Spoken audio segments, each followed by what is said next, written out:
back in, again, I want to just put my tubes down the overflows. So when we spill, it'll go down outside the cart.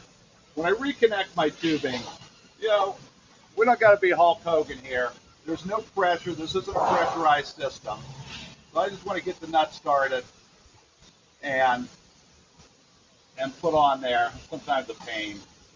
But again, I don't have pressure here, and the water will drain freely.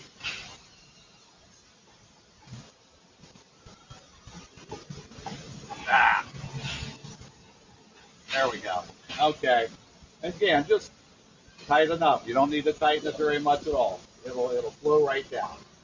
So reconnect the water tank. Let's get this hose out of the way.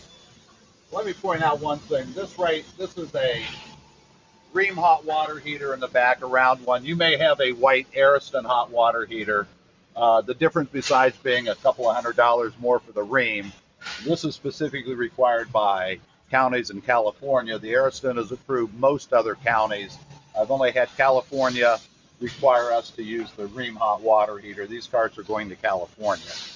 Okay, so here's our water tank in.